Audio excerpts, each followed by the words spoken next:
روکی تو راکستار. آره روکی تو راکستار. آره مرسی.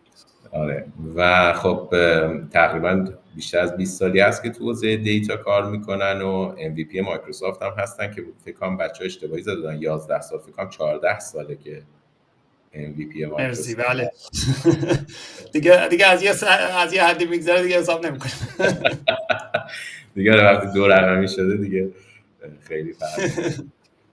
بازم خیلی ممنون از این که وقت گذاشتی، دعوت ما رو پذیرفتی و به هر حال توی زمانی هم که الان میدونم تقریبا شب شماست و این موضوع رو قراره برای ما ارائه بدین، بازم ازت ممنونم. خواستم همینجا یه قولی هم ازت بگیرم که انشالله تو وبینارهای بعدی هم باز ما مزاحمت بشیم و از این مرسی، حتما در خدمتم، خوشحال میشم. مرسی. من بیشتر از این وقت رو نمیگیرم و به قول معروف گوش جان میسپریم به شما که مباحث مرتبط با فابریک رو خودتون جلو ببرید. مرسی، متشکرم. من اسکرین رو شیر کنم و انتایر اسکرین شیر. اسکرین منو فکر کنم داری. خب خیلی ممنون آرمان جان، لطف داری. مرسی، ممنون. خیلی ممنون از همگی که جوین شدین. ببخشید من معمولا فارسی پرزنت نمی کنم این روزها، بعد فارسی میخورده چیزه کپک زده، مثلا وسطش یه اصطلاحات انگلیسی هم میاد اینا حمله بر چیز نشه، کلاس گذاشتن و اینا نشه دیگه. اینجوریه دیگه. من این فارسی در همین حد متاسفانه. اسلاید ها هم انگلیسیه ولی خب من فارسی توضیح میدم. خب حالا فکر میکنم پرزنتیشن یه چیزی هولوش 50 دقیقه 45 دقیقه تا 55 دقیقه همچین چیزی بشه. بعدش میتونیم بریم سراغ سوال و جواب اگه سوالی باشه. اگه بین اینا مثلا سوالی بود من یه جایی پاز میکنم، اونجا مثلا چک میکنیم اگه سوالی بود اونا رو چک میکنیم. خب حالا من نمیدونم توی این سیستم شما امکان این وجود داره که سوال هم پرسید از کسی، مثلا هند ریز میکنن چی کار میکنن؟ میخوام ببینم چند نفر توی این جمعی که الان شرکت کردن با پاور بی آی کار کردن. قاعدتاً اکثرا فکر میکنم، ولی چجوری میشه فهمید؟ اگه دستاتون رو ببریم بالا، اون قسمت بالا سمت راست بالا بردن دست رو بزنید نشون میده. خب 5 6 7 همینجوری داره میره بالا. داره میره بالا. فکر میکنم اکثرا استفاده کرده باشن. 13 نفر 14 نفر. خیلی هم عالی، مرسی. خب همین سوال من در واقع همین بود. برگردیم روی این اسلاید.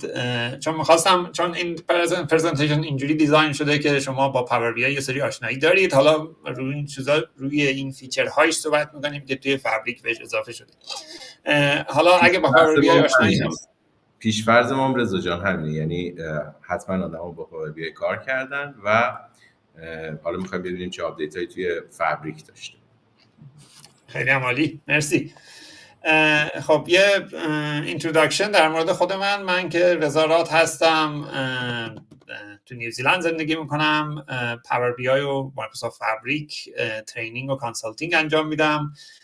توی ردکات کار میکنم. یه چیزی هولوش 10 سال قبل از اون شرکت های مشاوره‌ای توی نیوزیلند و قبل از اونم توی ایران. و یه کانال یوتیوب هم داریم، اگه بخواین ویدیوهای پاور بی آی یا فابریک ببینین اونجا هست، و یه سری کتاب‌های دیگه که آرمان جان هم زحمت کشید توضیح داد. همین این شد من. حالا بریم قسمت فابریک. خب کلا از اینجا شروع کنیم که فابریک اصلا برای چی به وجود اومد، داستانش چی بود، چرا نیاز به چیزی مثل فابریک داشتیم. ما وقتی بخوایم یه کار آنالیتیکس، دیتا آنالیتیکس انجام بدیم، معمولا یه تکنولوژی کافی نیست برای کار دیتا آنالیتیکس. ما معمولا نیاز داریم که چند تا تکنولوژی رو هم ترکیب کنیم. مثلا خب پاور بی آی سلف سرویس تکنولوژی خوبیه برای ویژوالایز کردن دیتا، برای مدل کردن دیتا، ولی همه کارها رو با اون نمیتونی انجام بدیم. مثلا شما اگه بخوای دیتابیس سیستم داشته باشی، این پاور بی آی به شما اینو نمیده. پاور بی آی خودش یک استوریج داره برای دیتا، اون ورتی پک انجینی که برای دیتا استوریج هست، ولی هیچ وقت جایگزین دیتابیس نمیشه، جایگزین دیتا ورهاوس نمیشه. مثلا شما یه وقت بخواین یه سیستمی مثل slowly changing dimension type 2 SCD type 2 یا همچین چیزهایی رو بخواین بسازید با پاور بی آی به تنهایی نمیشه. شما لازم دارین بریم مثلا یه سیستم دیتابیس را بندازین. این ممکنه Azure SQL دیتابیس باشه، این ممکنه SQL Server on premises باشه. اگه بخواین کار ماشین لرنینگ بکنین، دوباره پاور بی آی اون کارو نمیتونه بکنه. صرف این که شما آر و پایتون رو تو پاور بی آی اجرا میکنین هیچ وقت دلیل بر این نمیشه که شما بتونید پروژه ماشین لرنینگ اجرا کنید. برای پروژه ماشین لرنینگ شما باید یک مدل درست کنید، مدل رو با الگوریتم های مختلف پارامتراش رو ست بکنین، چند بار ران بکنین، وقتی به یک آوتکام خوب رسید اینو یه جای پابلیش بکنین، یه جای وجود داشته باشه هاست بشه اون مدل و اینو on a regular basis یعنی به صورت مداوم اینو اجرا کنید، هر شب ازش آوتپوت بگیریم. پاور بی آی همچین کاری نمیتونه بکنه، محیط هاستینگی برای ماشین لرنینگ نداره. وقتی به این بحث برسه شما نیاز دارید مثلا به تکنولوژی‌های رو بیاری مثلا Azure Machine Learning. اگه کلاود بیس کار میکنی، اگه آن پرمیسز کار میکنی میشه Analysis Services Data Mining Model که خب ورژن قدیمیش هست. چیزی که هست اینه که داشتن این همه تکنولوژی مختلف خیلی کامپلکس میکنه پروژه رو، خیلی پیچیده میکنه پروژه رو. شما مثلا یک دیتا ورهاوستون رو باید برین توی Azure SQL دیتابیس بسازین یا توی Azure Synapse بسازید، بعد مثلا ماشین لرنینگتون رو باید برین توی Azure Machine Learning Studio درست کنید، پاور بی آی ویژوالایزیشنتون تو پاور بی آی میشه. هر کدوم از اینها محیط خودش رو داره برای ساختن تکنولوژی، هر کدوم از اینها لایسنسینگ خودش رو داره، یکیش پر کور لایسنسینگ، یکیش پر کپاسیتی، هر کدوم از اینا یک داستان متفاوتی داره و این خیلی پروژه رو پیچیده میکنه. وقتی شما یک پروژه آنالیتیکس میخواین انجام بدین عملاً با چندین تکنولوژی در ارتباطین و اینا قضیه رو پیچیده میکنه. کاری که مایکروسافت فابریک میکنه اینه که این قضیه رو خیلی ساده تر میکنه. همه این تکنولوژی‌هایی که شما لازم دارید برای یک کار دیتا آنالیتیکس جمع کرده توی یک ما بهش میگیم حالا یک امبرلا پراجکت، یه پروژه‌ایه که همه اینها رو زیر مجموعه خودش داره، یک سویتیه که همه اینها رو زیر مجموعه خودش داره. پاور بی آی یکی از این ابزارهای این مجموعه میشه، ولی توش مثلا تکنولوژی‌های دیگه وجود داره مثل دیتا فکتوری. دیتا فکتوری تکنولوژیه که ما استفاده می‌کنیم برای دیتا اینتگریشن و دیتا موومنت و دیتا ترانسفورمیشن ات اسکیل، یعنی وقتی شما مثلا بیلیونز آف روز آف دیتا دارین، دیتا فکتوری تکنولوژی خیلی میچر تریه، خیلی تکنولوژی قوی تریه نسبت به یه چیزی مثل پاور کوری. از اون ور از Azure Synapse استفاده کرده که یه تکنولوژی دیتا ورهاوسینگ، دیتا انجینیرینگ. اون تکنولوژی اومده توی این در واقع مایکروسافت فابریک ترکیب 4 تا تکنولوژیه، یکی Azure Data Factory، یکی Azure Synapse و یکی Power BI و یکی هم که اخیراً همین ماه پیش اضافه شده Azure SQL Database. این 4 تا تکنولوژی با هم دیگه کل سویت دیتا آنالیتیکس رو به شما میدن. شما از دیتا اینتگریشن توش دارید، دیتابیس تکنولوژی، اپریشنال دیتابیس حتی دارین توش، تا دیتا ورهاوس، تکنولوژی هایی که میتونید کارهای دیتا انجینیرینگ روش بکنید، میتونید پروژه دیتا ساینس روش بسازید، ریل تایم آنالیتیکس بکنید و پاور بی آی ویژوالایزیشن انجام بدید. همه اینا توی یک پلتفرم انجام میشه، توی یک لایسنسینگ مدل انجام میشه. خیلی قضیه ساده تره ساختن یک پروژه توی همچین محیطی. شما لازم نیست مثلا بابت هر کدوم از اینا برید توی یه پلتفرم جدا اینو تو پاور بی آی دسکتاپ درست کنید، اونو برید مثلا یه جای دیگه درست کنید. همه اینا یک جا درست میشه و همه اینا از یک لایه دیتابیس استفاده میکنن، یک لایه استوریج دیتا استفاده میکنن که بهش میگیم وان لیک جاییه که همه این دیتا ها ذخیره میشن. مثلا وقتی دیتا ورهاوس دیتاشو اونجا ذخیره میکنه، پاور بی آی مستقیما دیتا رو از اونجا میخونه و خب گاورننسش با اجور پرویو میتونه ترکیب بشه، ولی پرویو جزء مجموعه فابریک حساب نمیشه. یک چیزیه که جدا شما باید لایسنسش بگیرین. تنها قسمتی که جدا است از بقیه فابریک همین پرویو هست و ای آی پاورد هم هست. مایکروسافت کوپایلوت تو جای مختلف این وجود داره که میشه استفاده بشه. حالا پرزنتیشن من بیشتر دموه تا اسلاید باشه. این عملاً همه اسلایدایی بود که من می‌خواستم صحبت کنم. الان میریم رو قسمت دمو که من به شما نشون بدم این قسمت‌های فابریک. همونجوری که گفتم قسمت‌های زیادی داره. مثلا چیزی که من امروز به شما نشون نخواهم داد ریل تایم اینتلیجنسشه یا دیتا ساینسشه، چون نمیرسیم توی یک زمان به این کوتاهی همه اینها رو صحبت کنیم. معمولا من یه ترینینگ فبریک انجام میدم 3 روز حداقل طول میکشه تا بتونیم تک تک اینا رو بررسی کنیم. من چیزهایی که امروز دارم روش بیشتر فاکس میشم اوناییه که به پاور بی آی بیشتر مرتبط میشه. شما به عنوان پاور بی آی یوزر همین الان میتونید از این تکنولوژی استفاده کنید اگه دسترسی به فبریک داشته باشید. من راجع به دیتا انجینیرینگش یه خورده صحبت میکنم، راجع به دیتا فکتوریش و پاور بی آی فیچر هایی که با اون مربوط میشه، یه مقداری هم راجع به دیتا ورهاوس. چیزایی که من میخوام به شما نشون بدم، یکی اول ما یک لیک هاوس میسازیم، دیتا رو توش ایمپورت میکنیم یوزینگ دیتا فلو. راجع به دیتا پایپلاین صحبت میکنم که چه فیچر هایی میده.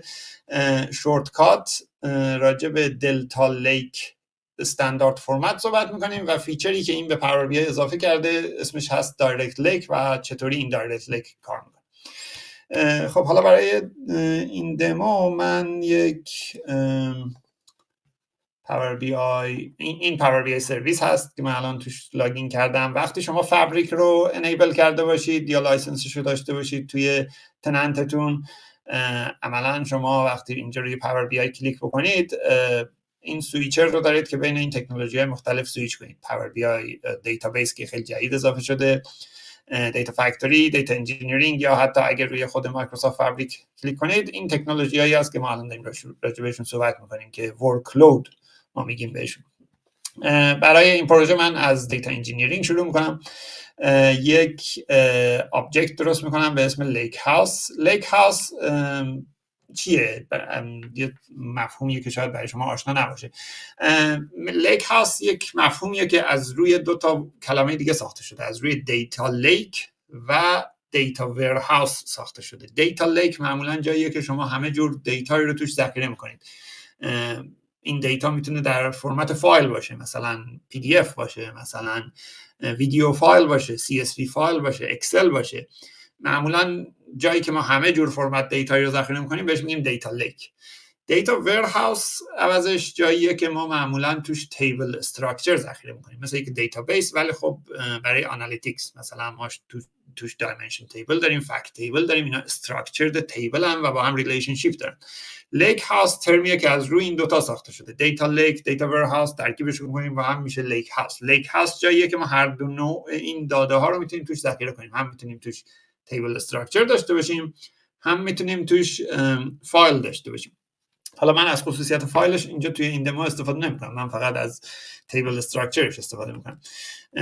فرض می‌کنیم الان این اسم این لیک هاوس رو می‌ذاریم ایران یوزر گروپ لیک هاوس.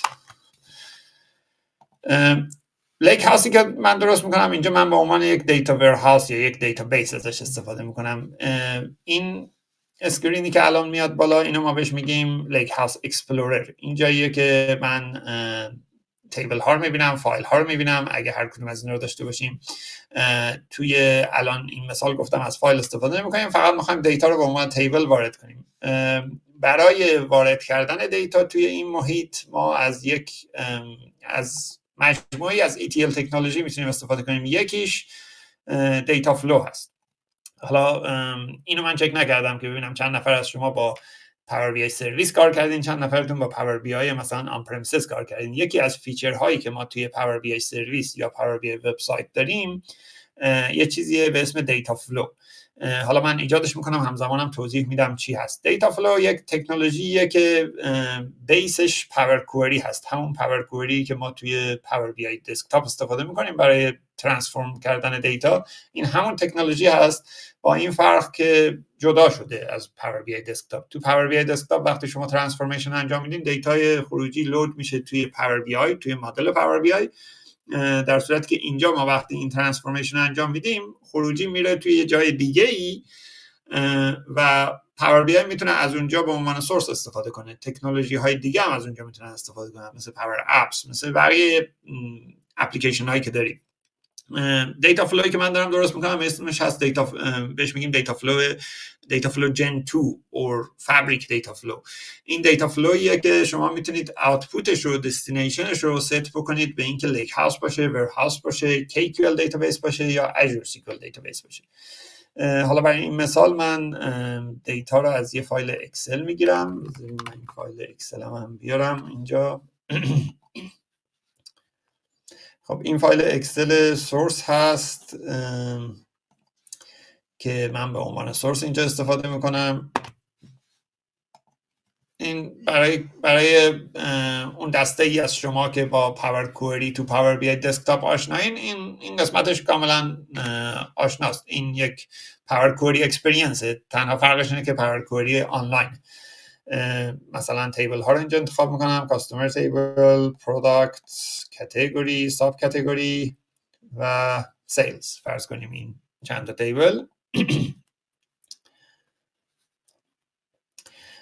دقیقا مثل پاور کوئری تو پاور بی آی دسکتاپ، این ادیتورش پاور کوئری ادیتور میاد بالا. اینجا لیست تیبل ها رو داره، ترانسفورمیشن ها تو این قسمت بالا. سمت راست هم استپ هایی که انجام شده برای هر کدوم از این تیبل ها و یه پریویو از دیتا هم این پایین وجود داره.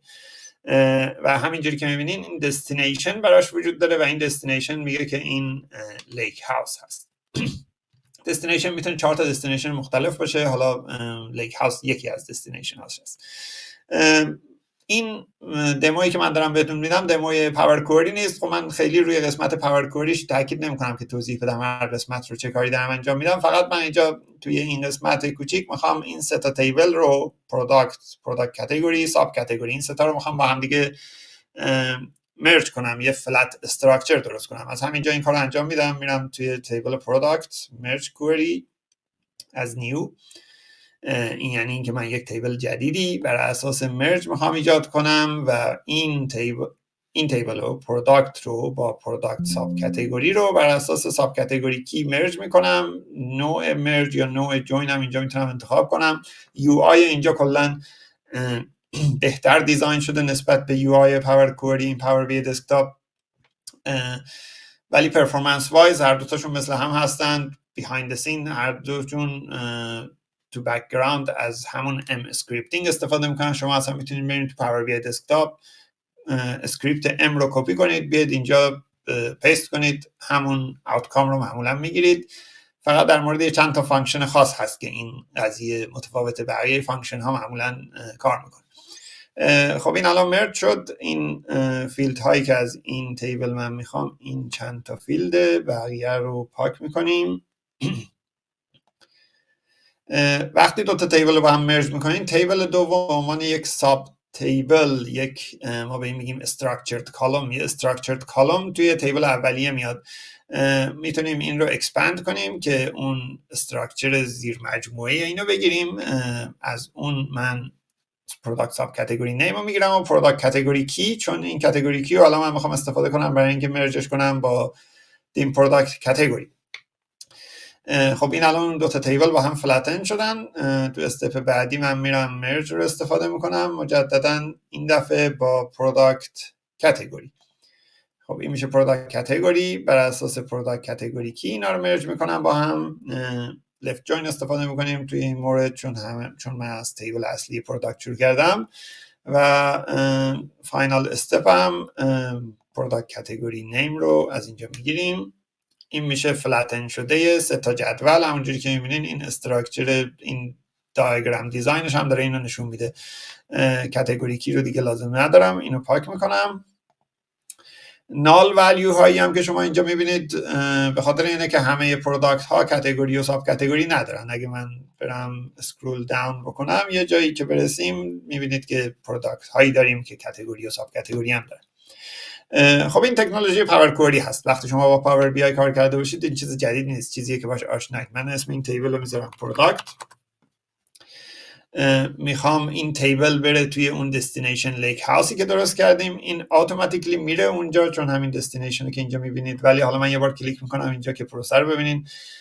توی این دستینیشن وقتی کلیک میکنیم اول نوع دستینیشن انتخاب میکنیم، لیک هاوس توی این مورد. بعد جایی که لیک هاوسمون قرار گرفته رو انتخاب میکنیم که میشه اون ورک اسپیسی که الان من دارم، فکر میکنم اینه. آره، توی این ورک اسپیس این الان لیک هاوسیه که من درست کردم، توش این پروداکت تیبل وجود نداره، پس جنریتش یعنی ایجادش میکنه و یه سری ستینگ ها وجود داره. اینجا میتونید شما مثلا انتخاب کنید بگید من نمیخوام مثلا ریپلیس بشه دیتا، من میخوام دیتا اپند بشه. معنیش این میشه که شما اگه یه سری رکورد دارید توی اون تیبل توی دستینیشن، اینا اونو نگه میداره و این رکورد ها بهش اضافه میشه. منتها اگه همچین کاری میکنید باید مطمئن باشید که دیتایی که دارید وارد میکنید دیتای کاملا جدید هست. اگه دیتایی باشه که توی دستینیشن وجود داشته باشه، دیتا فلو نمیاد چک کنه این ریداندنسی رو و دیتای جدید دوپلیکیت براتون ایجاد میکنه. یکی از کارهایی که ما میکنیم معمولا برای اینکه مطمئن بشیم فقط دیتای جدید میگیریم اینه که تیبل توی لیک هاوس رو میاریم به عنوان یک تیبل اینپوت رو با اون مرج میکنیم، لفت آنتی جوین استفاده میکنیم و فقط رکورد هایی میگیریم که توی دستینیشن وجود نداره. توی کیس من حالا من چیکاری لازم نیست بکنم چون این تیبل جدیده، من همون ریپلیس فانکشن استفاده میکنم و سیو. همه این تیبل هایی که اینجا الان من دارم توی اون دستینیشن میرن مگه اینکه من تیبلی رو نخوام که توی این دستینیشن بره. توی این مورد پروداکت کاتگوری و ساب کاتگوری، این سه تا تیبل رو من نمیخوام بره تو دستینیشن، چون این سه تا تیبل فقط تمپ تیبل هایی هستن که دیتا میاد توشون، از اونجا میره تو تیبل پروداکت، ولی خودشون به تنهایی من نمیخوام برن تو لیک هاوس. پس میتونم بیام اینجا و اینا رو از توی این خروجی دستینیشن برمیدارم. عملا اینها جزء پروسه ریفرش خواهند بود ولی به عنوان یک تیبل جدا توی دستینیشن لیک هاوس من نمیرن. خب این ستا رو من برمیدارم از توی دستینیشن. بعد از اینکه برداشتم دیتا فلو رو رینیم میکنم، اسمش رو میذاریم مثلا دیتا فلو ایران یوزر گروپ حالا و پابلیش. وقتی دیتا فلو رو پابلیش میکنید، این دیتا به عنوان این استراکچر به عنوان یک فایل جیسن ذخیره میشه. یه فایلیه که فرمتش جیسن هست. فرمت جیسن یه فرمتیه برای ذخیره کردن متا دیتا.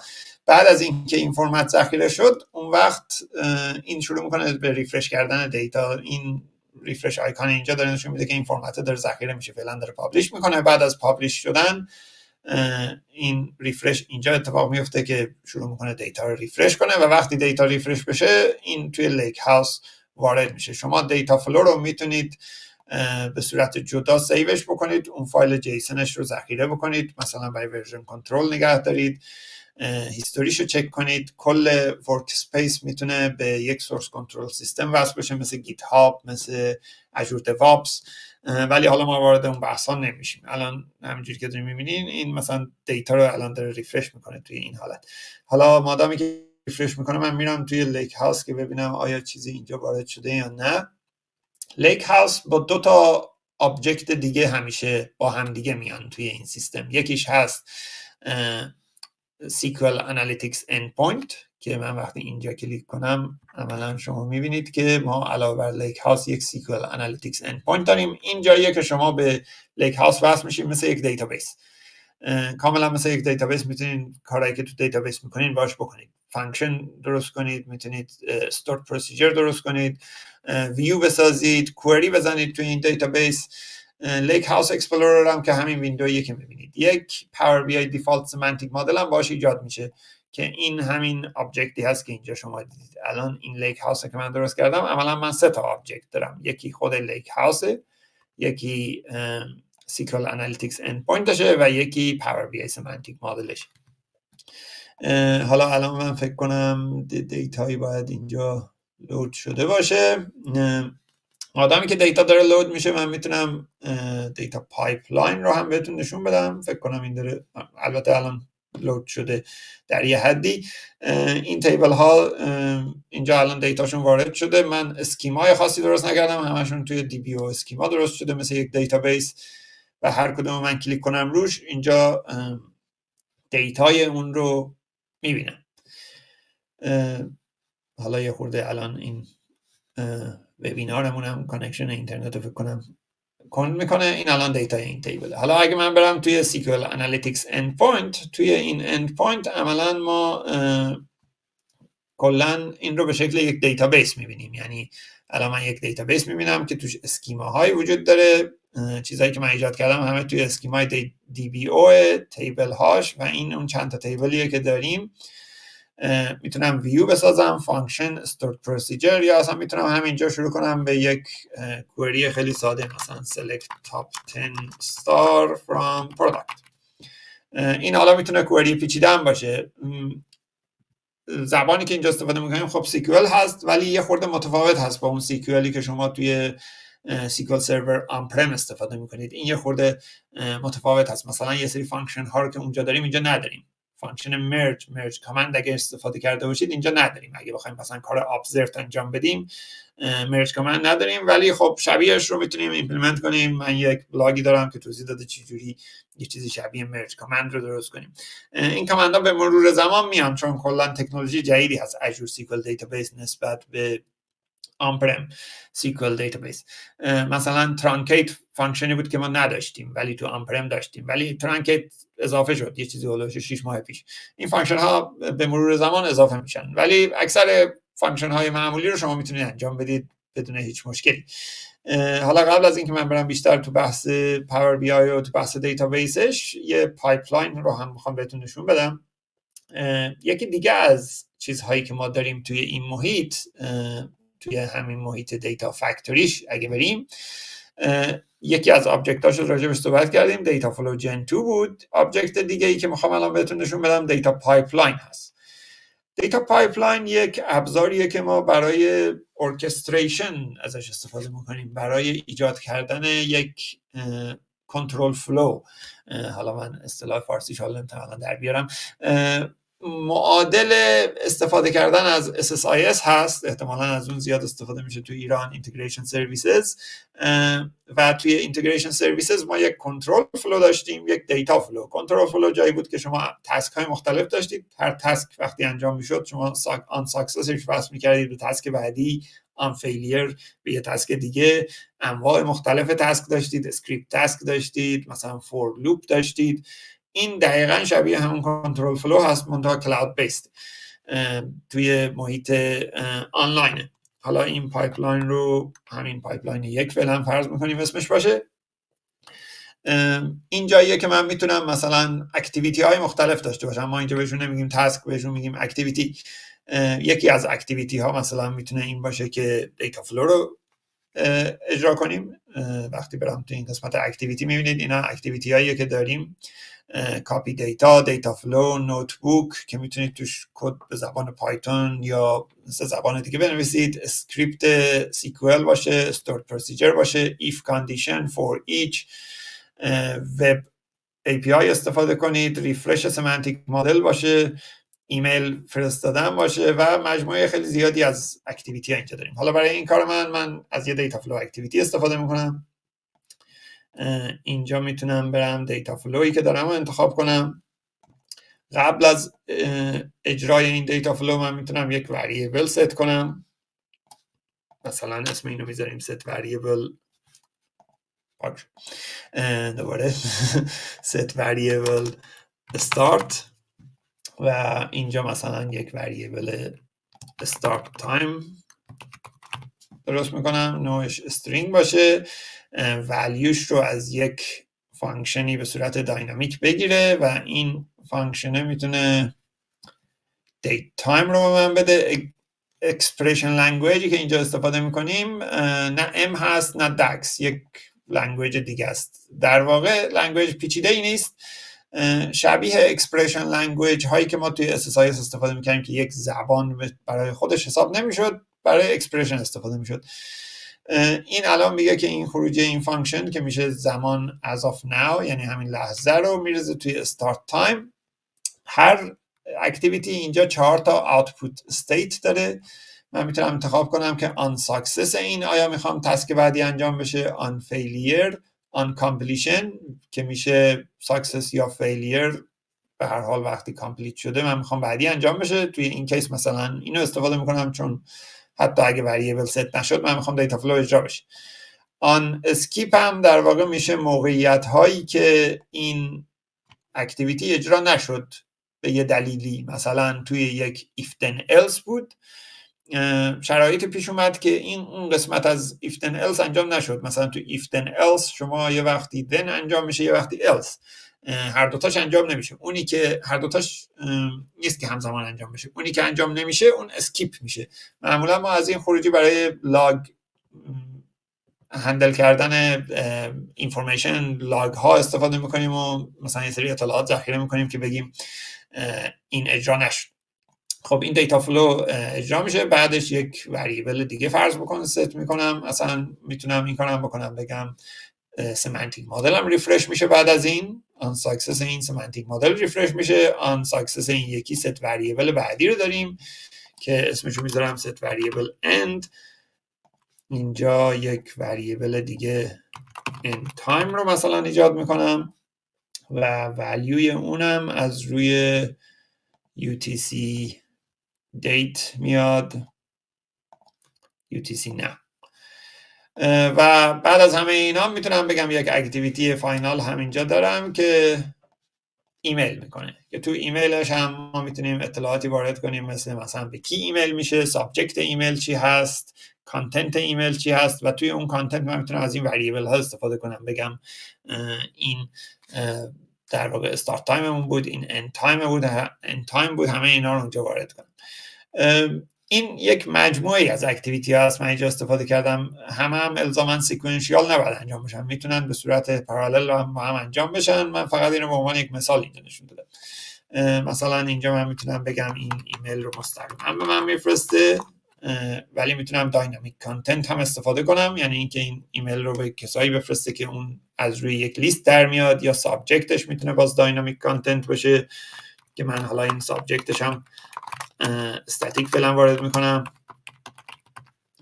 و توی بادیش هم من میتونم از این وریبل ولیو ها استفاده کنم، یا همه این اینفورمیشن های دیگه ای که داریم. مثلا من میتونم بگم این استارت تایممونه، این اند تایممونه، و حالا یه سری چیزهای دیگه اینجا وارد کنم و این بشه به عنوان پایپلاین من. و این پایپلاین چیزی هست که ما میتونیم شجولش بکنیم که ران بشه توی مثلا هر روز یا چندین بار در روز اجرا بشه. معمولا ما دیگه دیتا فلومون رو شجول نمی کنیم که ران بشه مثلا on a daily basis یا همچین چیزی، چون دیتا فلو الان در بستر این پایپلاین هست که داره اجرا میشه. ما فقط پایپلاین رو شجول میکنیم که ران بشه.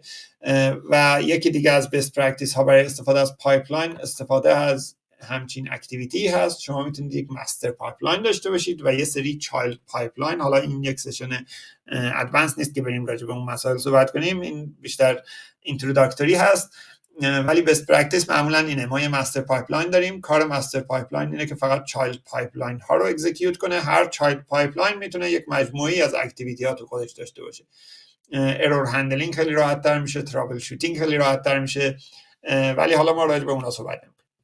خب حالا تا حالا تکنولوژیایی که صحبت کردیم پس چی بود؟ دیتا فلو بود برای ترانسفر دیتا پایپلاین بود برای یک کنترل فلو درست کردن، ارکستریت کردن پروسس، که شما تنها چیزی رو که باید شجول کنید که ران بشه که کل بی آی سیستم شما آپدیت بشه معمولا پایپلاینه.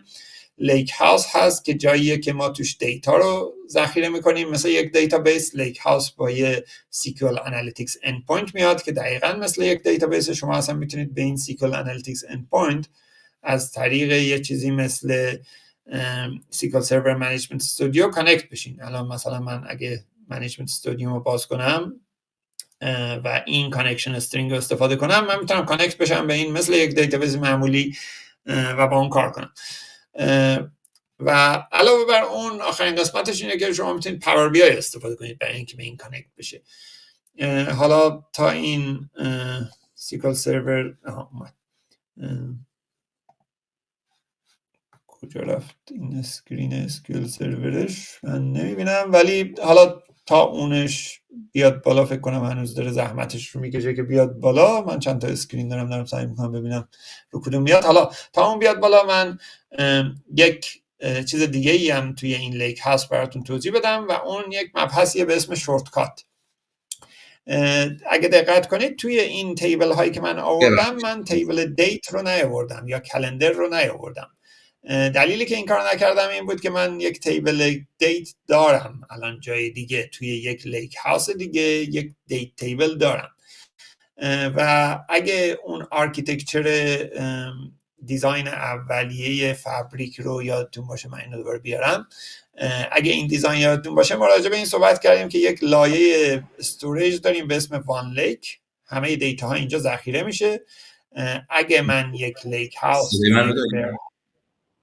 بله من اگه اشکال نداشته باشه، حالا چون یه سال و یک دو تا سالم پرسیدن، یه سوال جوابی هم داشته باشیم بعد شما ادامه بدید، چون یکیش مربوط به همین بود و احتمالا خیلی از دوستان میخوان بدونن که اوکی اگه بخوایم فابریک رو کار بکنیم چه در واقع تولزای دیگه ای رو باید قبلش بلد باشیم، که اینو ابتداً شما توضیح دادین، گفتم یه توضیح مجددی اگر بدین ممنونتون میشم. یه دوست دیگه هم گفتن که آیا این سرویس کلا آنلاینه و کلاود بیس هست یا سولوشن آن پرمی هم داره یا نه؟ مرسی آرمان جان. خب این سرویس که کلا آنلاینه، فابریک عملا همه چیزش آنلاینه، آن پرم وجود نداره. شاید آن پرم تنها قسمت آن پرمش شاید پاور بی دسکتاپ باشه. اگه بخواین این رو به صورت آن پرم پیاده سازی کنید عملا میشه سیکل سرور آن پرمیسز دیگه. شما سیکل سرور رو دارید و SSIS رو دارید و SSAS رو دارید، ولی خب اون تکنولوژی قدیمیه دیگه و خیلی از این فیچرهای جدید رو ممکنه نداشته باشه. پس شورت انسر این میشه که فابریک آنلاینه فقط. اگه بخواین از این استفاده کنید چه چیزهایی باید بلد باشید؟ خب این میشه اون کامپوننت های مختلفش، چون فابریک خودش به تنهایی که یک تکنولوژی نیست که ایجاد شده باشه، این بر اساس یک سری تکنولوژی های دیگه درست شده: پاور بی آی، اژور سینپس، اژور دیتا فکتوری و اژور سیکوال دیتابیس. شما برای اینکه با اینا کار کنید باید اون 4 تا تکنولوژی رو بلد باشید. پاور بی آی که خب ریسورس های خیلی زیادی در موردش وجود داره، اژور دیتا فکتوری همینطور، تکنولوژیه که بیشتر از 10 سال ما داشتیمش، و اژور سینپس همینطور. اینا همه تکنولوژی های خیلی میچری هستن. و اژور سیکوال دیتابیس. اژور سیکوال دیتابیس برای کسایی که با سیکوال دیتابیس آن پرم کار کردن، اژور سیکوال دیتابیس خیلی چیز ساده ایه، یه سری محدودیت ها داره ولی خیلی ساده است کار کردن باش. این 4 تا تکنولوژیه که شما باید یاد بگیرید باش کار کنید، ولی الزاماً وقتی یک نفر با فابریک کار میکنه با همه این قسمت هاش شاید کار نکنه. مثلا شما شاید فابریک کار بکنید و اصلا کار دیتا ساینس توش انجام ندید.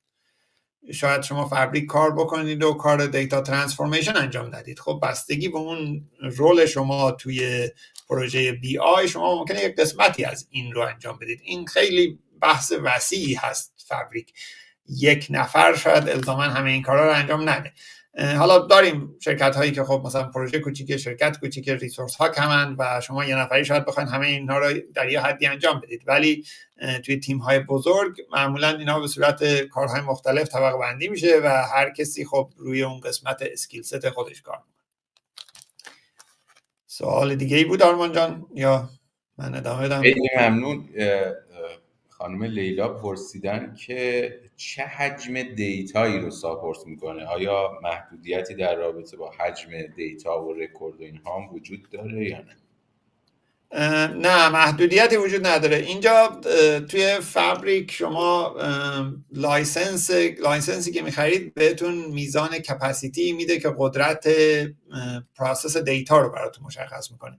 ذخیره دیتا چون تو وان لیک انجام میشه و وان لیک بر اساس اژور سیکوال اژور دیتا لیک استوریج هست، شما unlimited دیتا میتونید توش ذخیره کنید، ولی اینکه چقدر دیتا رو میتونید پروسس کنید به لایسنس فابریک شما بستگی داره که لایسنس های مختلف داریم. از F2 داریم، F64 داریم و همینجوری میره بالا. هر کدوم از اینها رو شما هر چقدر بالاتر برید خب پروسسینگ پاور بیشتری خواهید داشت و خب اگه شما مثلا بیلیونز آف روز آف دیتا داشته باشید دیگه مثلا این رو نمیتونید با یه لایسنس ضعیفی مثلا F2 کار بکنید. بعد لایسنس های بالاتری کار بکنید، ولی هیچ وقت اینجوری نیست که بگیم مثلا حجم دیتا در حدیه که لایسنسی یا کپاسیتی وجود نداره که اینو منیج بکنه. ما الان خودمون با مشتری هایی داریم کار میکنیم که میزان دیتاشون انقدر زیاده که مثلا هر روز شاید ترابایت دیتا داره اضافه میشه به میزان دیتاشون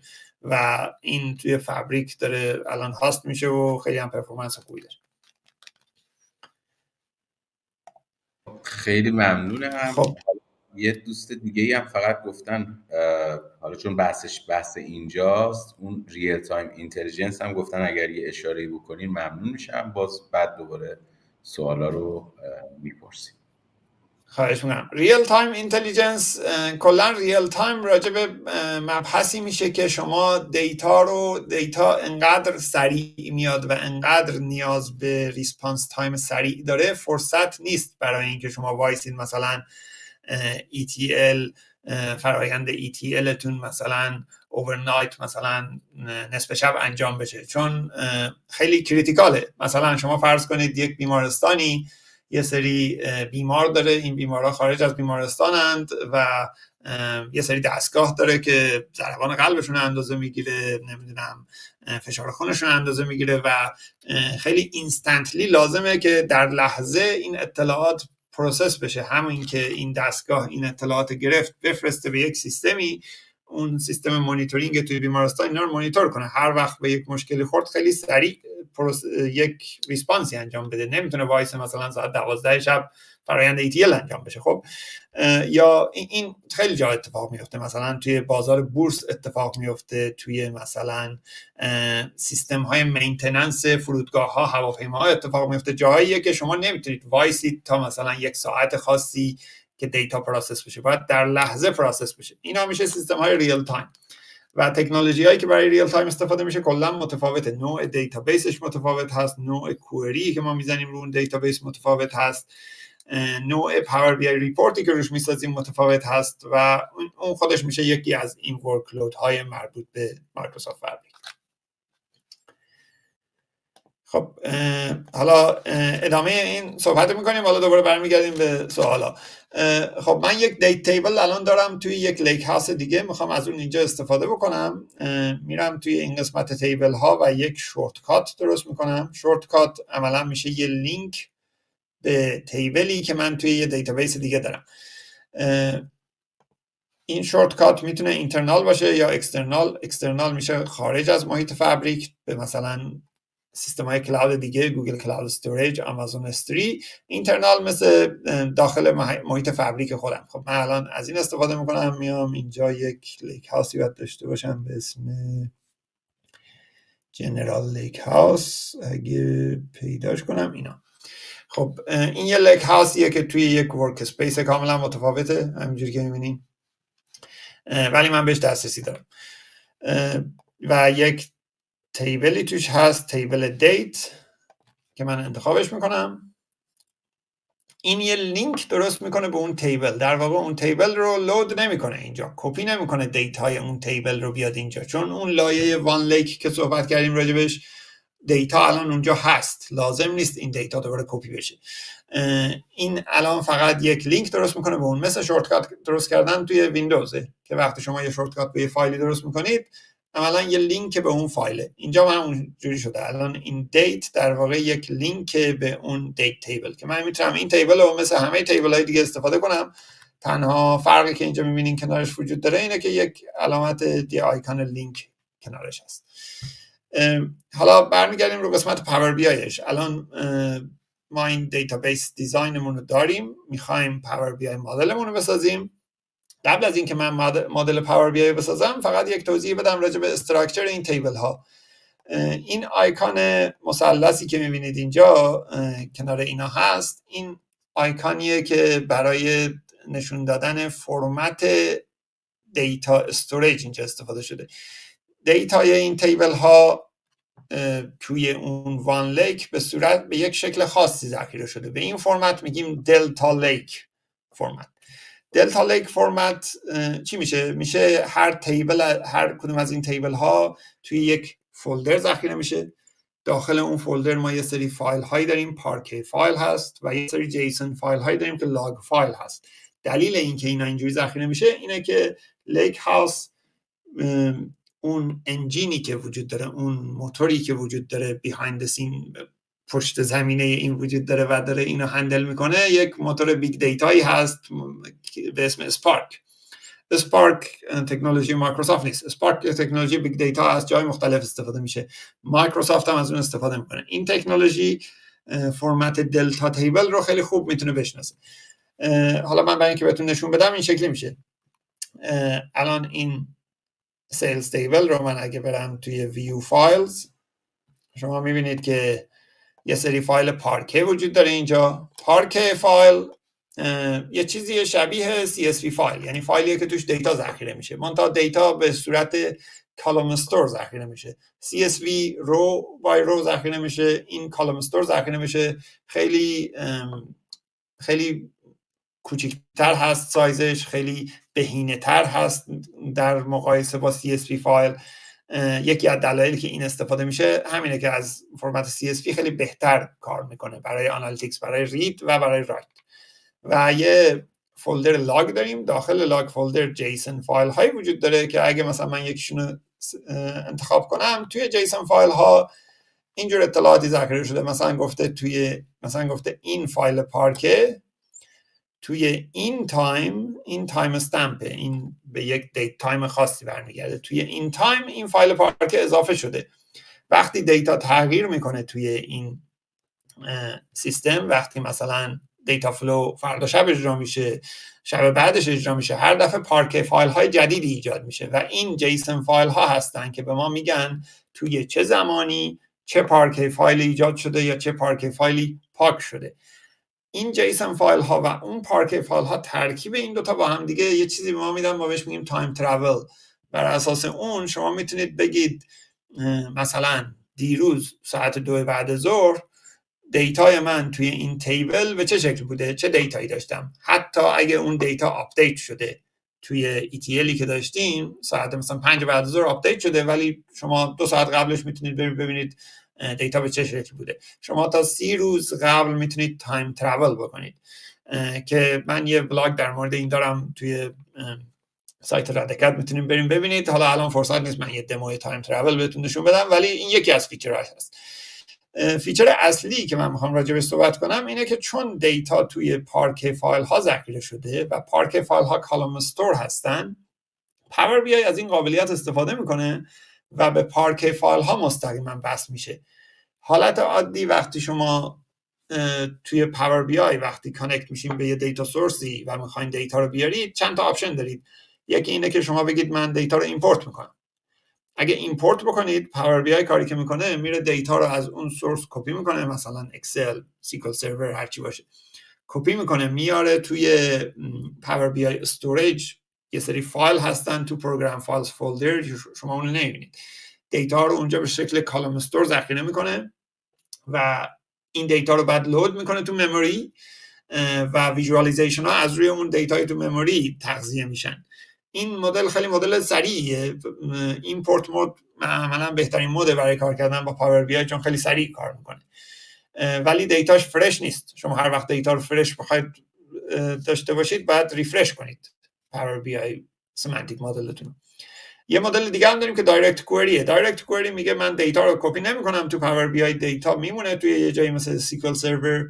هر دفعه شما می‌خواید دیتا رو تو ویژوالیزیشن ببینید، این ویژوالیزیشن یه سیکل کوئری درست میکنه. این سیکل کوئری فرستاده میشه به پاور بی آی، به اون سورس شما، سیکل سرور یا هر چیزی، جوابش برمیگرده. این پروسه رفتن سیکل کوئری به دیتا سورس جوابش اومدن خیلی طولانیه، خیلی طول میکشه و دایرکت کوئری خیلی پرفورمنس خیلی پایینی داره، خیلی کنده.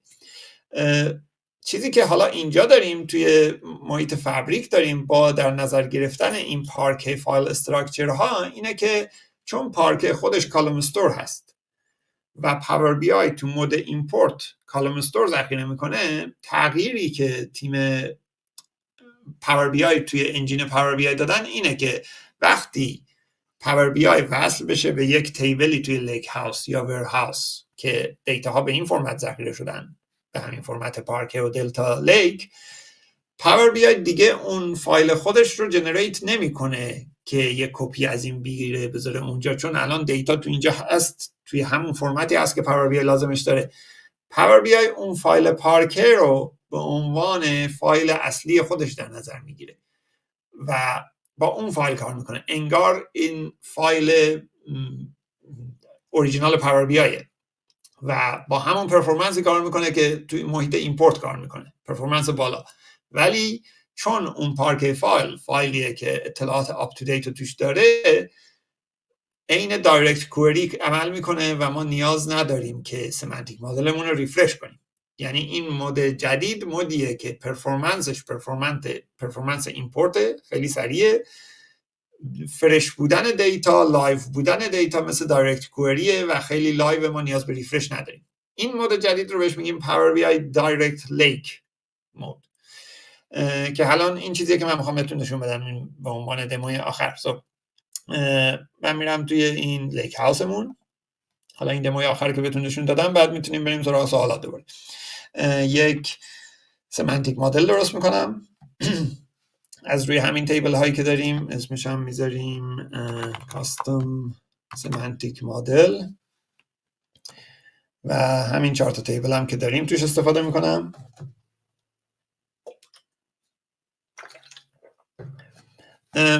کل این دیزاینی هم که دارم میکنم همینجوری که میبینید توی پاور بی آی آنلاین دارم انجام میدم، یعنی الان پاور بی آی دسکتاپ هم استفاده نمیکنم. میتونیم پاور بی آی دسکتاپ استفاده بکنیم، ولی عملا همه اینها میتونه تو محیط آنلاین درست بشه. حتی مدلینگ پاور بی آی، ریلیشنشیپ بین تیبل های پاور بی آی، همه اینها میتونه تو محیط آنلاین درست بشه. الان همین مدل ادیتوری که شما میبینید این الان توی آنلاین، این پاور بی آی دسکتاپ نیست ولی خیلی شبیه به پاور بی آی دسکتاپه.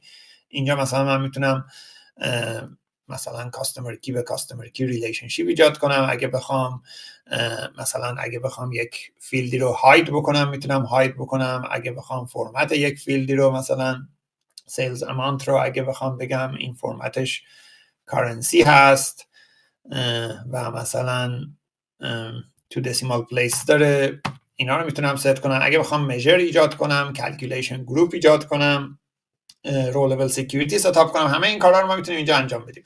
تنها کاری که شما نمیتونید بکنید تو مود دایرکت لیک اینه که تیبل، کلکولیتد تیبل و کلکولیتد کالم نمیتونید درست کنید و عملا توی همچین دیزاینی هم شما لازم نیست همچین کاری بکنید، چون اگه شما میخواین تیبل یا کالم درست بکنید این کار باید توی دیتا فلوتون انجام بشه و وقتی دیتا لود میشه توی لیک هاوس باید اینا رو تو خودش داشته باشه قبل از اینکه شما این کارو بکنید.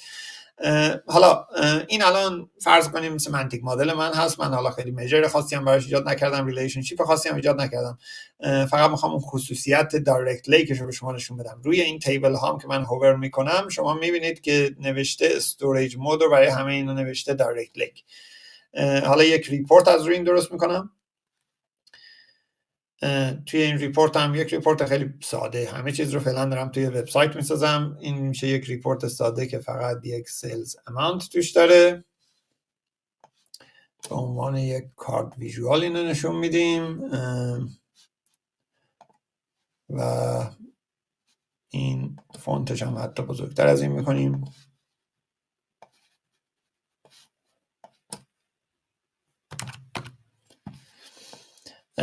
فرض کنیم این ریپورت من، حالا ویژوالیزیشن خیلی خاصی نداره، من این پیج رو اتوماتیک ریفرش میذارم. این فقط پیج ریفرش، سمنتیک مدل ریفرش نیست. من دارم میگم این پیج میتونه هر ثانیه ریفرش بشه. این فقط ریفرش پیج هست، نه ریفرش سمنتیک مدل. اسم این ریپورت هم میذاریم ریپورت 11 for now و این ریفرش پیج رو شما الان اینجا میتونید ببینید. این نقطه هر ثانیه داره یک ریفرشی اتفاق میفته. این آیکون ریفرش یک لحظه ای میاد و شما میبینیش. این ولی ریفرش پیجه، ریفرش سمنتیک مدل نیست. این یعنی اینکه اگه سمنتیک مدل آپدیت بشه دیتاش، این به من نشون میده اون آپدیت. حالا من کاری که میکنم اینه که اینو میارم الان روی این قسمت اسکرین میذارم و اینجا من میرم دیتای توی لیک هاوس رو آپدیت میکنم. حالا چون لیک هاوسه، من روشی که برای آپدیت دیتا استفاده میکنم یکیش این میتونه باشه که دیتا فلو رو دوباره اجرا کنم اگه دیتا تغییر کرده تو سورس، ولی حالا روشی که من دارم الان اینجا انجام میدم از یک نوتبوک استفاده میکنم. نوتبوک یک تولزیه که دیتا انجینیر ها استفاده میکنن. یه محیط ادیتوریه، یه جاییه که ما میتونیم کد بنویسیم، یه محیط کدینگیه. این کد میتونه به 4 تا زبان باشه، میتونه پایتون باشه، میتونه اسکالا باشه، میتونه آر باشه و اسپارک سیکوئل باشه. به لیک هاوس هم وصل میشم اینجا.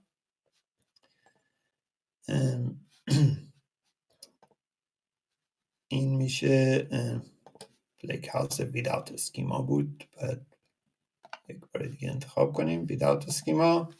این لیک هاوسیه که من ایجاد کردم، به کانکت میشم و اینجاییه که من میتونم 4 تا لنگویج مختلف کد بنویسم.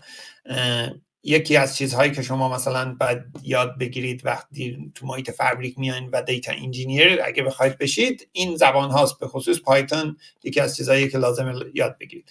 حالا من اینجا خیلی کار دیتا انجینیرینگ انجام نمیدم، من فقط میخوام اینجا از اسپارک سیکوال استفاده کنم و یک آپدیت کامند بنویسم برای این تیبلمون. میگم آپدیت میکنیم فکت اینترنت سیلز رو، ست میکنیم سیلز امانتش تو بشه یه عدد همچین چیزی. این میشه هر ترانزکشن توی اون تیبل همچین عددی خواهد شد و این 29 میلیونی که ما اینجا داریم خیلی باید بیشتر از این بشه. حالا من آپدیت رو اجرا میکنم. وقتی ما یک کدی رو توی نوتبوک اجرا میکنیم، اون لحظه اول، چند ثانیه اولش فقط طول میکشه که این کانکشن نوتبوک به اون بیگ دیتا آنالیتیکس انجین اسپارک ایجاد بشه. اون اینیشییت کردن کانکشن اسپارک اینستنس بهش میگیم، اون خودش یه مدتی طول میکشه. یعنی عملا این آپدیت کامند نیست که 23 ثانیه 24 ثانیه داره طول میکشه، این اون اینستنس است دفعه اول که ایجاد میشه. خود آپدیت کامند در حد چند ثانیه معمولیه. خب حالا این آپدیت شده، حالا میتونیم ببینیم بعد از چند ثانیه اینور آپدیت خواهد شد. خیلی نباید طول بکشه، ولی بسته به شرایط و بسته به اون لایسنسی که داریم بعضی وقتا چند ثانیه طول میکشه. الان هم که میبینید این آپدیت شده، یعنی بدون اینکه ما سمنتیک مدلمون رو ریفرش کنیم، بدون اینکه اون همه دیتا رو دوباره کپی کنیم بیاریم و ایجاد کنیم اونو تو پاور بی آی، این با وجود اون فیچر دایرکت لیک وصل شده به اونو خونده و مستقیم تو پاور بی آی نشون داده. این میشه اون فیچر دایرکت لیک. خب فکر میکنم من همه چیزی که میخواستم توی این دمو نشون دادم. حالا وقت خوبیه که بریم سراغ سوالات، اگه سوالی وجود داره. بله سوال که هست، من سوالا رو میتونم. خیلی از دوستان خب لطف کردن، تشکر کردن از شما بابت ارائه. مرسی. و یکی که از عزیزان پرسیدن که آقای غلامی، حالا این احتمالا سوال هم هست، البته یکی از ایونت های ما هم راجع به همین بود، اینکه اولا آیا در ایران میشه ازش استفاده کرد یا نه، و دوم اینکه امکان خرید لایسنس وجود داره یا نه. حالا ممنون میشم خودت یه توضیح بدی، بعدش منم راجع به همین اینو فکر کنم خودت توضیح بدی بهتره، چون من نمیدونم واقعا تو ایران به چه شکل میشه از این استفاده کرد. ببین این کلا مثل بقیه سرویس های پاور بی آی امکان استفاده ازش هست، شما میتونید ازش استفاده بکنید و لایسنس هم از طریق رابط میشه خرید.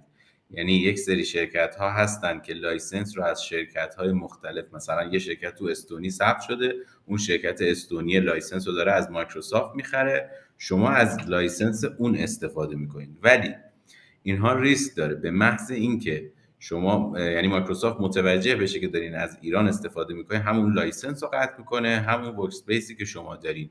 اینو مفصل راجبش یه ایونت، یک وبینار تقریبا 1 ساعت خورده‌ای راجع به لایسنس ها صحبت کردیم. من تا همینجا فقط توضیح میدم، بعدش رو دیگه شما میتونین اون وبینار رو ببینید. و حالا سوال دیگه ای که دوستان پرسیدن اینه که اگر که SSIS و کلا سولوشن های آن پرم رو بلد باشیم، SSIS و SSAS و بقیه اینها رو، آیا کمک کننده هست توی یادگیری فابریک یا نه؟ و اینکه آموزشی اگر وجود داره بگین که از کجا میتونن آموزش ها رو یاد بگیرن؟ کمک کننده که هست، مسلما کمک کننده هست، ولی عملا تکنولوژی جدیدیه. کمک کننده هست از این جهت که شما همون پترن هایی که توی SSIS استفاده میکردید اینجا توی یه جایی مثل دیتا فکتوری تو دیتا پایپلاین استفاده میکنید. اونجا ما DTSS DTSX پکیج درست می‌کردیم، یه مستر پکیج درست می‌کردیم، یه سری چایلد پکیج درست می‌کردیم، برای هر دایمنشن گاهن یه پکیج درست می‌کردیم، برای هر فکت تیبل یه پکیج درست می‌کردیم. اگه می‌خواستیم std type 2 ایمپلمنت کنیم یه جوری خاصی ایمپلمنت می‌کردیم، از for loop each structure استفاده می‌کردیم. همه اون داستانا رو اینجا داریم، منتها به شکل دیگه درست میشه. خب ولی شما با اون کانسپت ها آشنایین، میان اینجا ایمپلمنتش میکنین، حالا با یه تکنولوژی متفاوتی کمک میکنه، ولی باز نیاز به یادگیری داره. و اون فقط تو قسمت دیتا فکتوریش کمک میکنه SSIS. مثلا تو قسمتی مثل دیتا انجینیرینگش نه خیلی. تو دیتا انجینیرینگ شما بهتره که با پایتون آشنا باشید، با بیگ دیتا انجین آشنا باشید، با اسپارک خیلی چیز مهمی هست اگه کار دیتا انجینیرینگ دارین انجام میدید، چون اسپارک یه چیزیه، یه انجینیه که شما به عنوان یک انجینیر میتونید نودش رو کانفیگور کنید. بگین مثلا من میخوام، این یک پارالل پروسسینگ دیگه، یک چیزیه که شما میتونید چند تا نود رو همزمان به کار بگیرید که یک پروسه رو برای شما انجام بدن. شما میتونید بگین من 5 تا نود میخوام، هر کدومش سایزش انقدر باشه، من 50 تا نود میخوام، هر کدومش سایزش انقدر باشه. اینا کار یک دیتا انجینیره. این کار کسیه که بسته به والیوم، بسته به سایز دیتایی که داره، با اون نودهای اسپارک سرکله میزنه، ما بهش میگیم اسپارک پول درست میکنه. همه این کارا رو معمولا با پایتون انجام میده. این یک پروسه، یعنی یکی از قسمت‌های دو تا، اینجوری میشه گفت دو تا قسمت سنگین وجود داره. اگه شما پاور بی آی دیولپر هستید و میخواید بیاید تو قسمت فابریک، یکی قسمت دیتا ساینس هست، یکی قسمت دیتا انجینیرینگ هست. این دو تا قسمتیه که شما باید خیلی زمان بذارید توش رو یاد بگیرید، منتها خب به شرطی که جاب فانکشن شما اون رولی که خواهید داشت به این سمت ها مرتبط بشه. مرسی، ممنونم. آقای سعیدی هم پرسیدن لینک میزنیم به یه تیبل امکان ویرایش هم داریم؟ و اگر ویرایش کنیم چون لینک زدیم آیا تیبل اصلی ویرایش میشه یا ویرایش ما در قالب ورژن جدید ذخیره میشه؟ امکان ویرایش داریم بسته به اون سورس مثلا و بسته به دسترسی ما به اون سورس. اگه دسترسی ما دسترسی ادیت باشه و اون سورس اجازه ادیت به ما بده، آره میتونیم ویرایش بکنیم. عملاً تیبل دیگه ما اینجا نمیسازیم، این یه لینکه فقط، و وقتی شما ادیت میکنین شما دارین اون تیبل اصلی رو ادیت میکنید، همونجا ادیت میشه، شما به همون ورژن اصلی کانکتید، یعنی عملاً یک نسخه ازش وجود داره، همون نسخه رو شما دارید ادیت میکنید. باز آقای سعیدی پرسیدن تایم ترافل یک اسکرین شات میگیره و حجم این دیتایی که نگهداری میشه چقدر هست؟ برای 30 روز نگهداری این دیتا حجم زیادی فضا نیاز داره. درسته و این بستگی به سایز دیتابیس شما داره، چون هر دفعه که شما اطلاعات آپدیت میشه یا چیزی اطلاعات جدیدی وارد میشه، این پارکه فایل های جدیدی درست میکنه و اون پارکه فایل ها اطلاعات جدید رو توش دارن و قسمتی از اطلاعات قدیمی رو. این یعنی اینکه شما مقدار زیادی دیتای ریداندنت، دیتای تکراری دارید. خب یه دلیل اینکه این محدودیت 30 روز رو گذاشتن برای اینکه اگه محدودیت نداشت این سایز دیتا خیلی زیاد میشد و شاید شما باید هزینه زیادی میدادید این دیتا رو نگه دارید. اون 30 روزه به خاطر همینه که بعد از 30 روز خودش اون دیتاهای قبلی رو پاک میکنه. به این پروسس میگم وکیوم کردن پارک فایل ها. شما میتونید وکیوم رو سریعتر هم انجام بدید. شما میتونید بگید من 7 روز میخوام هر 7 روز وکیوم بکنم، یا بسته به تیبل شما بگید مثلا دایمنشن تیبل من خیلی هیستوری خاصی ازش نمیخوام، فکت تیبل هم ولی میخوام مثلا هیستوری 30 روزه داشته باشم، تو دایمنشن تیبل هم 7 روز کافیه، اونو 7 روزه وکیوم میکنم، اینو 30 روزه وکیوم میکنم. ولی روش پروسسش همینجوریه. این پارکه فایل ها اون اطلاعات ریداندنت رو دارن، اسنپ شات ها رو دارن و اونجوریه که ما میتونیم تایم ترافل انجام بدیم. مرسی. یه قسمت دیگه هم این بود که دوره آموزشی خیلی ها خواسته بودن که چند نفر گفته بودن که از کجا دوره آموزشی رو بخوایم ببینیم در رابطه با فابریک. دوره آموزشی فابریک ما خودمون الان هنوز آموزش آنلاین فابریک راه ننداختیم. ما الان آموزش هایی که من خودم برگزار میکنم همشون حضوریه. متاسفانه هم تو ایران نیست هیچ کدومش، ولی آموزش های آنلاین در حد یوتیوب ویدیو هست، چیزهایی که من فعلا دارم. توی سایت های خود مایکروسافت هم برید، یه سری تو سایت مایکروسافت لرن به خصوص اگه برید، یه سری آموزش های آنلاینی اونجا وجود داره. توی ریسورس های ایران و فارسی زبان رو دیگه خودت واردتری آرمان جان.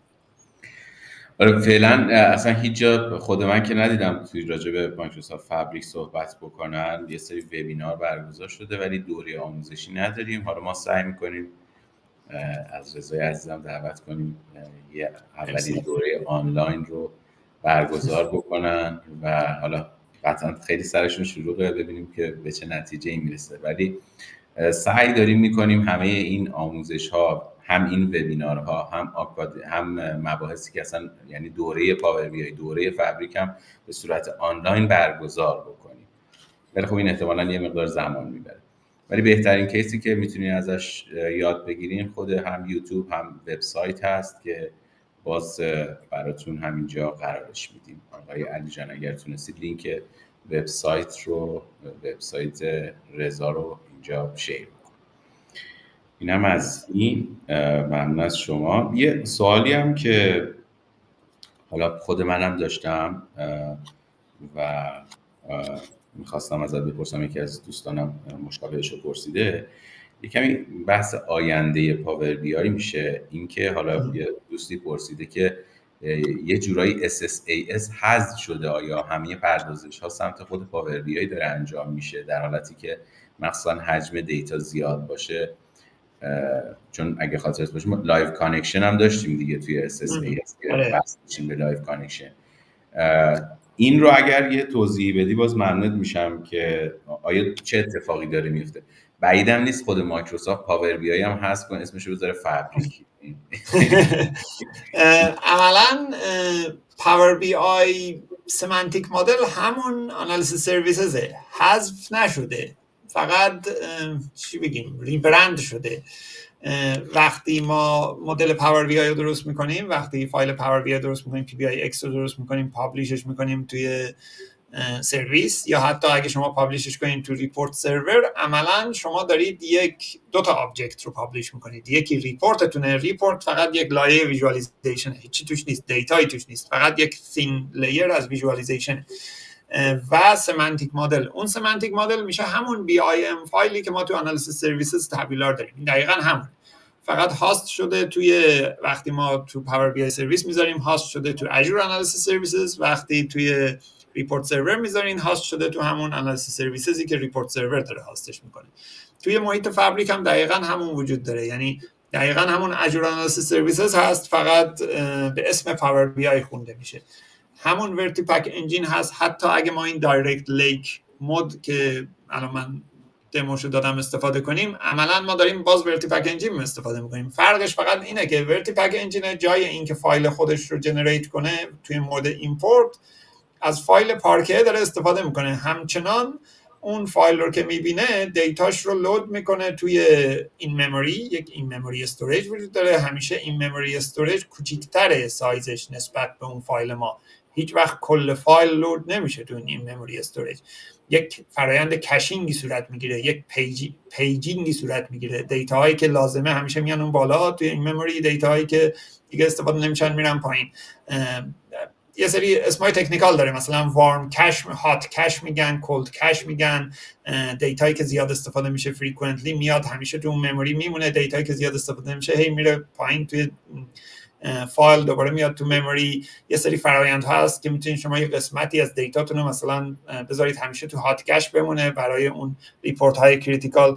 ولی همه این داستان ها در نهایت همون آنالیسیس سرویسز هست و اون هیچ وقت تکون نمیخوره. من فکر نمی‌کنم حتی اگه مثلا 20 سال دیگه بگذره اون تکنولوژی تغییر بکنه. اون یکی از قوی ترین تکنولوژیاییه که مایکروسافت تا حالا ساخته و اون همچنان هست. حالا راه کار کردن باش فرق میکنه. قبلا اینو توی آنالیسیس سرویسز توی ویژوال استودیو درست می‌کردیم، حالا اینو تو محیط پاور بی آی دسکتاپ درست می‌کنیم. الان مثلا توی فابریک وبسایت درست میکنیم، توی اون مدل ادیتور وبی که دیدیم، ولی بیهایند سین همه اینا همون ورتی پک انجینه و همون آنالیسیس سرویسز انجین. آره توی پاور بی آی ریپورت سرور هم حتی داره پشت پرده، یعنی شما وقتی در پاور بی آی بله دسکتاپ ریپورت سرور داری یه فایل پاور بی آی رو پابلش میکنی توی پورتال ریپورت سرور، پشت پرده یه اینستنس SSAS تابولار در واقع داره ران بله میکنه. بله درسته.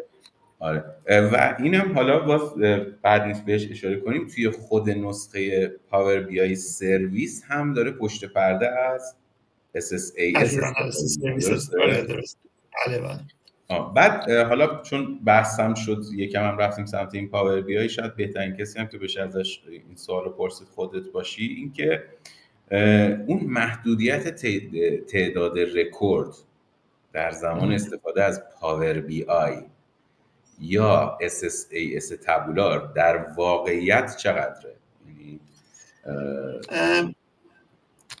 همون داستان چیز رو داریم. ببین چون وقتی میاد تو مموری واقعیتش بستگی داره به اون اسپسیفیکیشن سروری که ما داریم استفاده میکنیم. مثلا من اگه پاور بی آی ریپورت سرور استفاده میکنم، خب اون سرور من میشه ریپورت سرور، میشه آنالیسیس سرویسزی که توی اون ریپورت سرور نصب شده و اون یه مموری محدودی داره، یه سی پی یو محدودی داره. فقط مموری نیست، حتی سی پی یو مهمه، به خصوص در مورد مژرها. وقتی ما مژر استفاده میکنیم تو پاور بی آی زیاد، اینا سی پی یو استفاده میکنن، اینا اصلا مموری استفاده نمیکنن.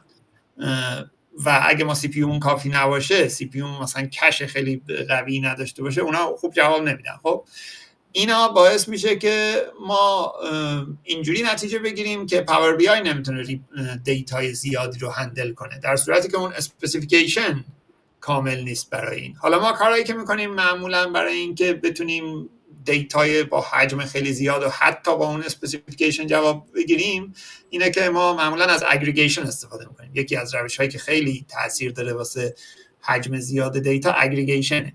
این کاریه که معمولا ما یک تیبل خیلی بزرگ داریم، ازش یه ورژن اگریگیتد کوچیک‌تر میسازیم، گاهن چند تا لیر اگریگیشن میسازیم. این اگریگیتد تیبل ها ایمپورتدن، اون تیبل اصلی میتونه ایمپورتد باشه، میتونه حتی دایرکت کوئری باشه. و این اگریگیتد تیبل ها چون کوچیک‌ترن، پروسه توشون سریعتر انجام میشه، به همون دایمنشن هایی وصل میشن که تیبل اصلی وصل میشه، منتها به دایمنشن های کمتری، چون اگریگیتدن توی یه ورژن کوچیک‌تری. اون معمولا فرایندیه که اگه اون انجام بدین دیگه، مثلا حتی بیلیونز آف روز، پتابایتس آف دیتا، هر چی باشه و با هر اسپسیفیکیشنی شما داشته باشید میتونید اینو هندل کنید. ولی خب یک فرایندی که زمان میبره درست کردنش و اینا. من یه سریز بلاگ دارم در مورد اینکه چجوری اگریگیشن درست کنیم، تریک های مختلفش و اینا، چه تیبل سورس ایمپورت باشه چه دایرکت کوئری باشه. از نظر فقط معماری داریم میگی دیگه، یعنی اون گرانولاریتی رو ریزترش کنیم، درسته؟ چون یه اگریگیشن SSAS مالتی دایمنشنال داشتیم. دقیقاً چون دقیقاً شبیه همونی که تو مالتی دایمنشنال داشتیم، تو اون خیلی راحت تر بود، اتوماتیکلی درست میکرد. توی پاور بی آی هم اتوماتیکلی درست میکنه، ولی اگه بخوایم یه چیزی خوبی از توش در بیاد بعد خودمون کاستم درستش کنیم. این میشه همون اگریگیشن دقیقاً، چون سایز رو کوچیک‌تر میکنه. وقتی این لود میشه تو مموری، خب خیلی فضای کمتری میگیره و همیشه تو مموری میمونه، تو اون هات کش میمونه، خیلی سریعتر ریپورت هامون جواب میده، با وجود اینکه مثلا ما میتونیم بیلیون ها رکورد دیتا داشته باشیم.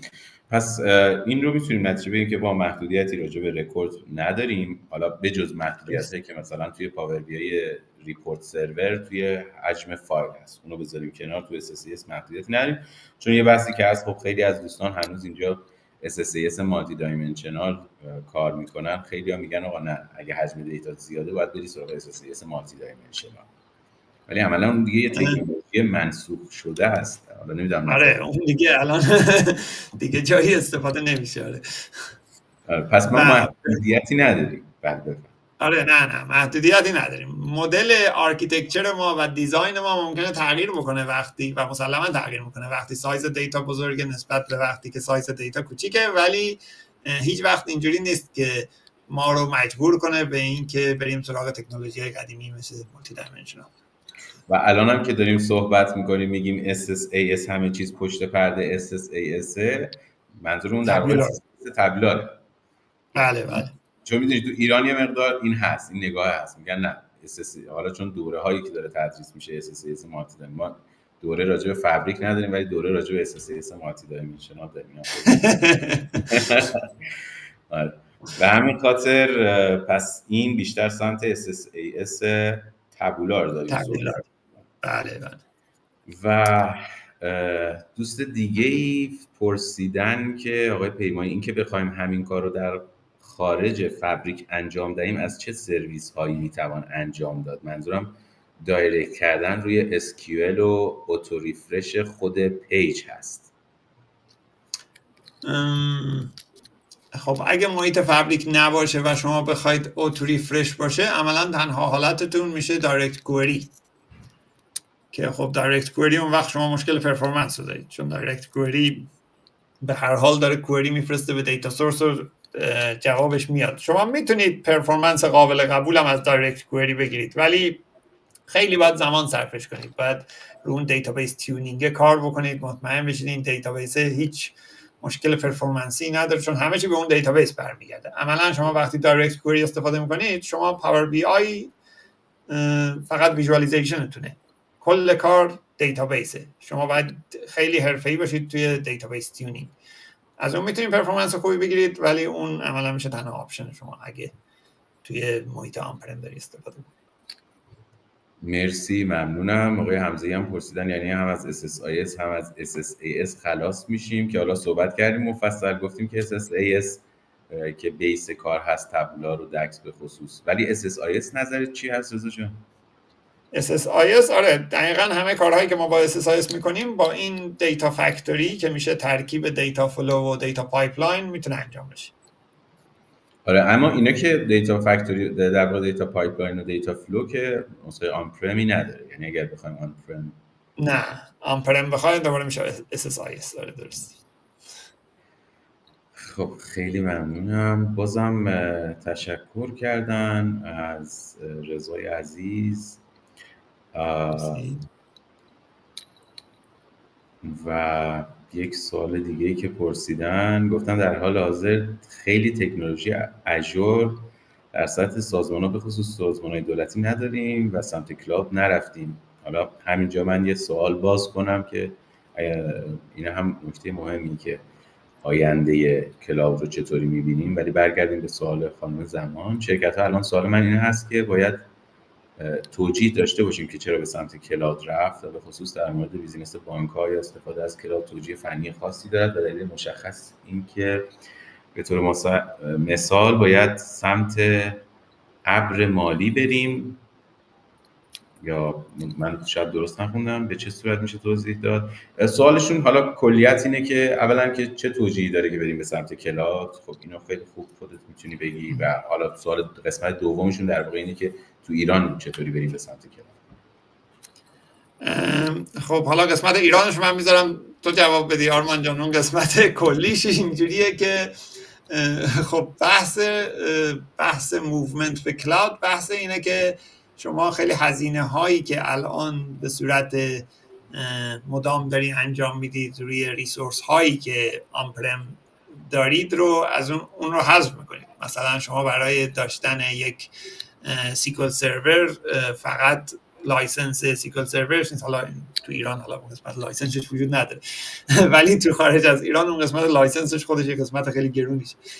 یک قسمت اونشه، یک قسمت هاردوریه که شما براش دارید. مثلا شما نیاز به این دارید که یه سروری داشته باشید با مشخصات خیلی خوب. معمولا فقط یه سرور نیست، شما یه سرور دارید برای دیولپمنت، یه سرور برای تست، یه سرور برای پروداکشن. هر کدوم از اینا یه سری اسپسیفیکیشن هایی دارن، رم و سی پی یو و اینا.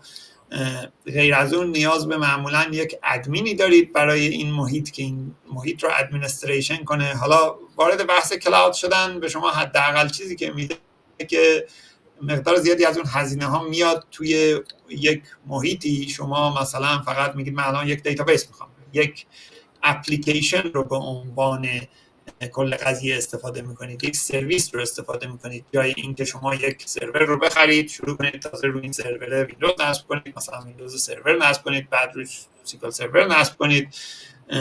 اون بحثش کلا متفاوت میشه. وقتی شما میاد تو محیط کلاود، سرویس بیس میشه. شما فقط بابت سرویس هایی هزینه میکنید که استفاده میکنید و وقتی سرویس هم استفاده نمیکنید مثلا پازش میکنید یا مثلا یک ساعت هایی در روز که این سرویس استفاده نمیشه مثلا کپاسیتیش میارید پایین که با مینیمم کپاسیتی فقط ران بشه، یا ساعت هایی که پیک تایم هست اینو میبرید بالا. یعنی فلکسیبل هستید و در نهایت هزینه هاش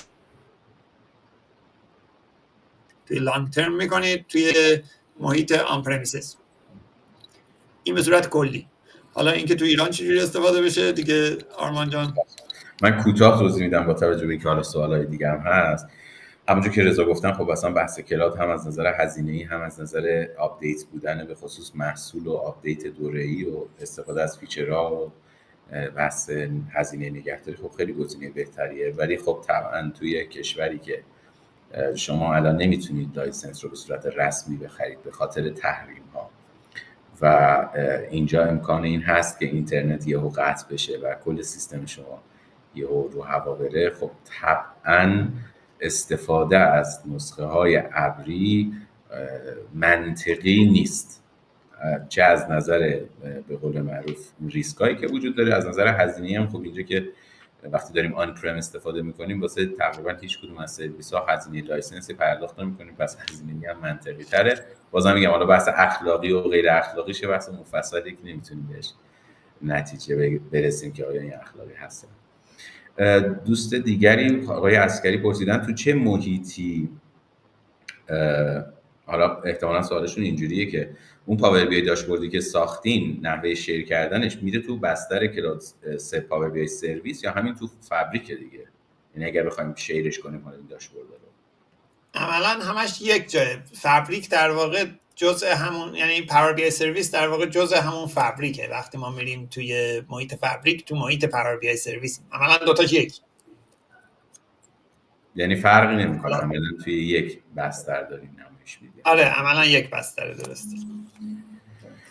دوست دیگری پرسیدن که میشه مقایسه کلی بین مایکروسافت و اوراکل تو حوزه بی آی داشته باشین که این خودش یه موضوع. آره و منم خیلی اوراکلی که من استفاده کردم شاید 20 سال پیش بوده، نمیتونم خیلی در موردش نظر بدم، ولی چیزی که میدونم اینه که هیچ کدوم از تکنولوژی های دیگه، نه تنها اوراکل، هر چیز دیگه ای، اسنوفلیک، گوگل کلاود، آمازون، هیچ کدوم از اینها این سرویس کامل رو برای یک پروژه دیتا انالیتیکس ندارن. عملا مایکروسافت فابریک الان تنها تول ستیه که ما داریم که همه چیز رو توی یک جا داره. هیچ کدوم از تکنولوژی های دیگه اینو نداره.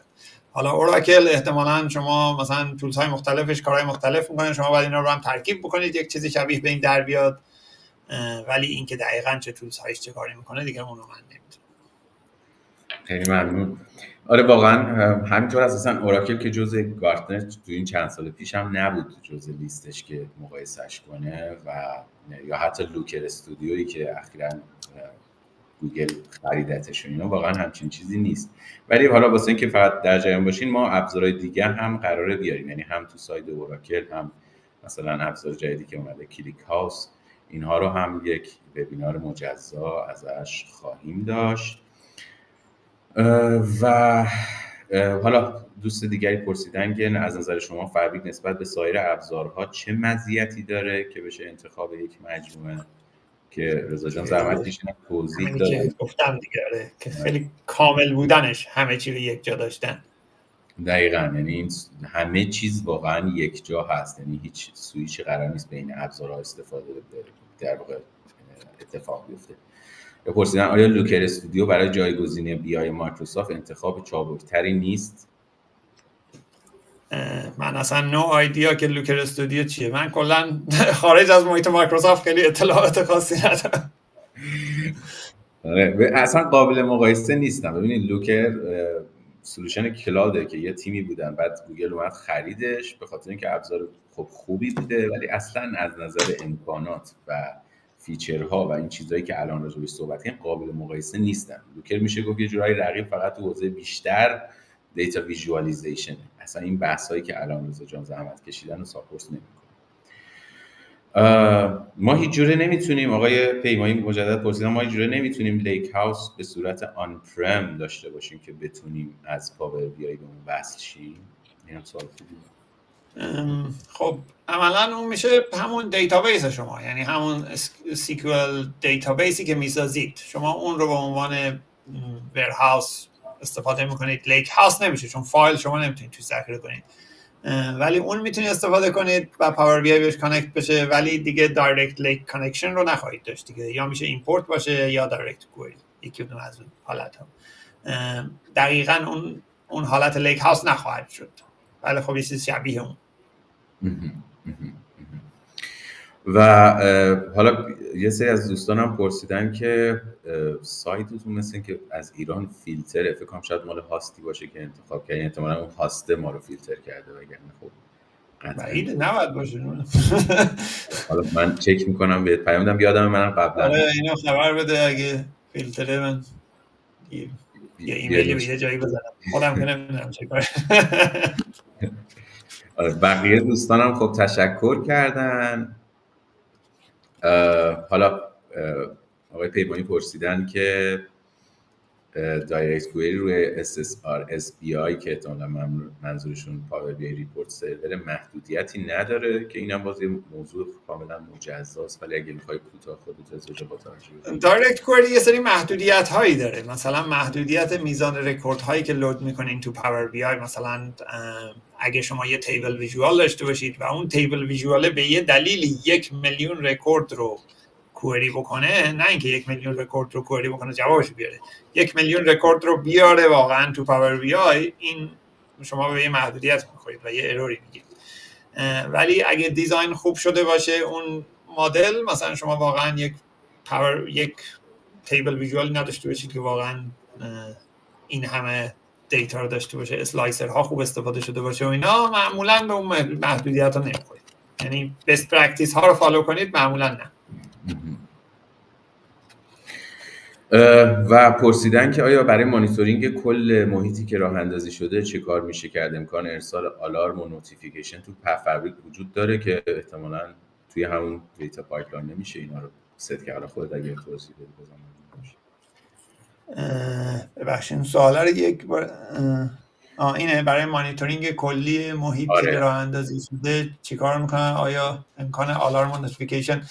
یکی از سرویس هایی که من در موردش صحبت نکردم، خب چند تا مانیتورینگ داریم. یه مانیتورینگ تو خود فبریک داریم که روی کپاسیتی مانیتور میکنه، روی ورکلود ها مانیتور میکنه چجوری استفاده شده.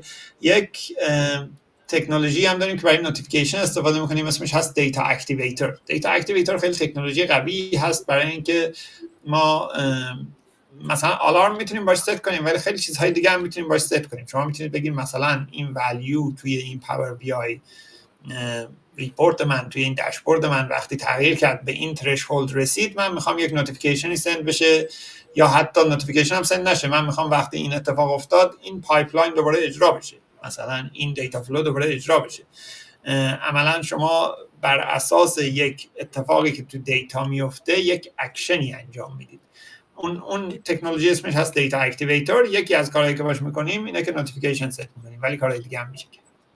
مرسی، ممنون.